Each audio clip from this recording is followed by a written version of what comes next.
안녕하세요. 저는 올해 40대 후반이 된 남자입니다. 이제 곧 쉰을 바라보고 있는데 제 인생이 남들은 겪지 못한 아주 특이한 경험을 많이 한 인생이라 여러분들에게 한번 소개해 드리려고 해요. 이제야 조금 남들 같은 삶을 살고 있는 것 같습니다. 저는 어렸을 때부터 정말 친했던 친구가 있었어요. 초등학교부터 고등학교까지 다 같은 학교를 나왔던 친구였는데 하루 종일 붙어 있는 절친이었죠. 저는 성격이 낯을 많이 가리고 말수가 적은데 친구 수환이는 말도 많고 부침성이 좋아서 제 옆에서 늘 조잘조잘 대면서 말이 끊길 틈이 없었습니다. 말수가 적은 저는 재미있는 수환이가 좋았고 대화도 잘 통했기에 친하게 지냈던 것 같아요. 수환이는 다 좋은데 딱 하나 걸리는 게 있었습니다. 약간 철이 없어요.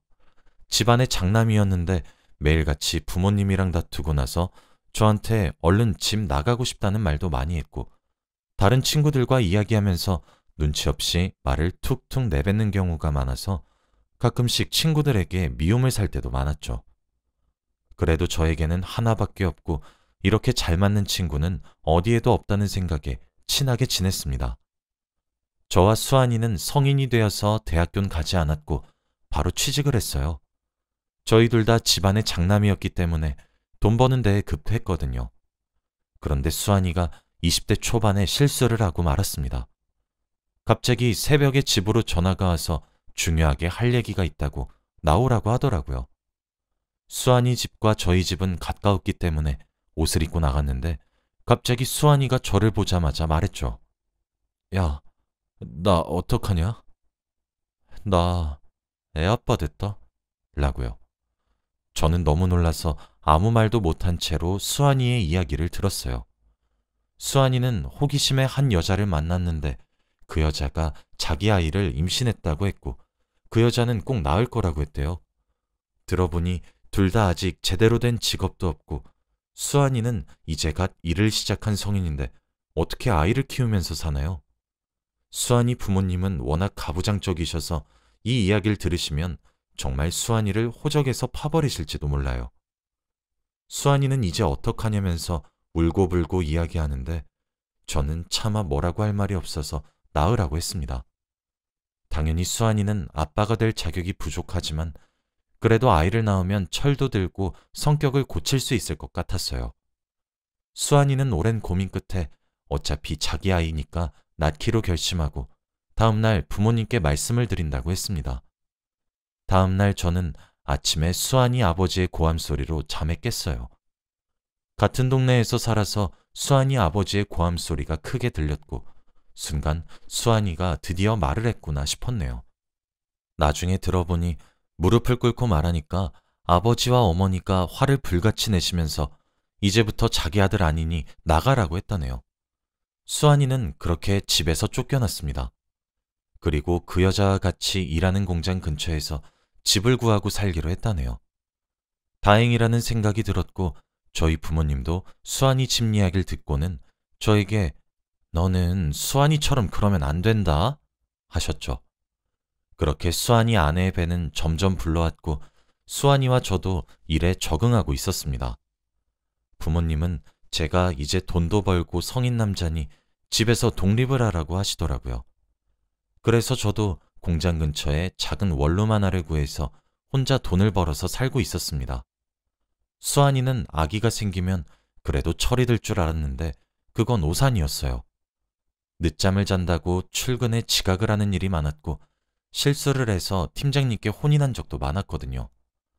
제가 최대한 옆에서 열심히 도와주었지만 그래도 수환이는 적응을 하지 못했고 아빠가 될 자세를 갖추지 못했죠. 그래도 형수님의 배는 점점 불러오는데 돈을 버는 사람이 수환이밖에 없으니 일을 그만둘 수 없잖아요. 그렇게 몇 달 후 수환이는 딸을 만나게 되었습니다. 저는 수환이의 딸을 처음 봤는데 수환이의 얼굴에서 이런 딸이 나왔다는 게 믿기지 않을 만큼 얼굴이 너무 예뻤어요. 이제 수환이는 책임져야 할 사람이 한 사람 더 늘었으니까 이제는 지각도 하지 않고 일도 열심히 하면서 가장의 자세를 가질 줄 알았어요. 하지만 그러지 못했습니다. 이번엔 형수님께서 야반도주를 하셨거든요. 수환이의 아내도 수환이만큼 어린 사람이었어요. 주위 친구들은 술 먹고 놀고 있을 때 자기는 아기 기저귀나 갈고 있는 게 싫다면서 아이와 수환이를 버리고 새벽에 집을 나갔습니다. 수환이는 아직 혼인신고도 하지 못해서 찾지 못한다며 망연자실하고 있었고 이 갓난아기를 어떻게 혼자 키우냐며 걱정하고 있더라고요.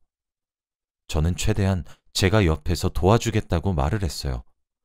그런데 수환이는 예전보다 더 지각도 자주 하고 공장 일에 적응을 하지 못했습니다. 팀장님은 하다못해 야, 최수환, 너 한 번만 더 지각하면 잘릴 줄 알아? 라고 했는데 수환이는 그 말을 듣고도 정신을 차리지 못하고 방황했어요. 매일같이 술을 먹고 자고 일어나면 해가 중천에 떠 있었고 겨우 출근하고 그러더니 결국 수환이는 공장에서 해고당하고 말았습니다. 저는 딸을 가진 아버지가 됐음에도 불구하고 불성실한 수환이의 태도를 보고 너무 한심하단 생각이 들었고 최대한 도와주기 위해 일을 마치고 수환이 집에 잠깐 들러 아기 기저귀를 갈아주고 밥도 먹이고 그리고 집도 치워주었어요. 수환이 집에 갈 때마다 수환이는 술만 먹고 있었고 하루 종일 울더라고요. 제가 하루는 뺨을 때리고 정신 차리라고 말을 했어요. 야, 너 정신 안 차릴래? 너 지금 네 옆에 있는 딸 안 보여? 아빠가 이렇게 무능력하면 되겠냐? 집 나간 마누란 있고 딸 열심히 키울 생각을 해야지. 지금 이게 뭐 하는 거냐? 이렇게 모진 말을 하고 화를 냈지만 수환이는 정신 차릴 생각이 없었죠. 제가 이렇게 계속 도와주니까 수환이가 적응이 돼서 당연히 제가 도와줄 거라는 생각에 애를 돌보지 않는 건가 싶어 제가 며칠간 수환이 집에 가지 않았어요. 마음 한켠에는 수환이 딸이 너무 걱정되었는데 그래도 아빠인 수환이가 이겨내야 할 것이라고 생각해서 연락 한 통 하지 않은 채 살았죠. 그런데 어느 주말 갑자기 수환이가 저희 집에 찾아왔습니다. 수환이는 자기 딸을 저에게 넘기며 야, 내가 부탁 좀 하자. 내가 급한 일이 있어서 그런데 내일까지만 딸 좀 돌봐줘. 라고 하며 사라지더라고요. 저는 대답할 틈도 없이 제 팔에 올려진 수환이의 딸을 하루 동안 돌봐야 했습니다. 그런데 아이의 상태는 말이 아니었어요. 제가 며칠간 가지 않았는데 그동안 기저귀를 한 번도 갈지 않았고 밥도 먹이지 않은 것 같더라고요. 정말 화가 나고 짜증이 솟구쳤지만 수환이는 이미 사라진 후였습니다. 저는 다음날 수환이가 올 때까지 수환이 딸 미연이를 돌봤죠. 미연이는 또래와 다르게 잘 울지도 않았고 잠도 잘 잤어요. 우는 경우는 배고프거나 기저귀 갈아달라고 할 때밖에 없었기에 돌보기에 아주 편했죠. 이런 예쁜 애를 나 몰라라 하니까 너무 화가 났습니다. 그리고 다음 날이 되었고 해가 지고 밤이 되었어야 수환이가 저희 집에 오더라고요. 그런데 몸에는 담배 냄새가 심각하게 많이 배어 있었습니다. 그 냄새를 가지고 아이를 안겠다고 하니까 화가 엄청 나더라고요. 야, 넌 개념도 없냐? 신생아한테 담배 냄새 맡게 하려고? 야, 내 애야. 그냥 내놔. 너 그리고 애 관리 좀 해. 기저귀도 안 갈고 밥도 안 주고. 애 아빠가 그러면 되냐? 진짜 애 한 번 봐준 거 가지고 유세 떨지 마. 수환이는 어디서 뭐라고 왔는지 눈이 피폐해진 상태로 미연이를 데리고 자기네 집으로 향했습니다. 수환이가 분명 밖에서 잘못된 행동을 하고 있다는 건 눈치챘지만 이미 제 말을 듣지 않은 상태였어요. 제가 아무리 잔소리를 해도 듣는 채도 하지 않기 시작한 지 오래되었거든요. 그리고 며칠 뒤 수환이는 미연이를 데리고 와서 맡아달라고 했고 역시나 미연이는 며칠 전에 보냈던 그 상태로 돌아왔어요. 그렇게 몇 달을 반복하고 있었고 어느 날이었어요. 또 주말에 미연이를 맡기겠다고 찾아왔더라고요. 그런데 그날은 좀 이상했습니다. 수환이가 평소와 다른 모습을 보이더니 알 수 없는 말만 늘어놓고 자취를 감춘 겁니다. 처음에는 며칠 지나면 돌아오겠거니 했는데 아예 연락 자체가 두절되어 버렸어요. 미연이는 그동안 말도 늘었는데 너무 어릴 때 수환이가 떠나서 그런지 아빠의 얼굴이 기억이 나지 않는 듯했죠. 저에게 처음부터 아빠라고 했거든요. 그 말을 처음 듣고 심장이 쿵쾅대면서 기쁘기도 했는데 제가 진짜 아빠가 아니니까 제대로 말을 해줘야 할지 고민이 되더라고요. 그래도 아직은 너무 어리니 이르단 생각에 저는 조금만 미연이의 아빠가 되기로 결심했습니다. 다행히 미연이도 제 말을 잘 들어주고 너무 착한 딸이라서 한시름 놓을 수 있어요. 제가 일을 할 동안 혼자 집에서 숙제도 하고 공부도 하면서 잘 있었거든요. 아무튼 저는 그렇게 미연이와 둘이서 몇십 년을 집에서 함께 산 것 같아요.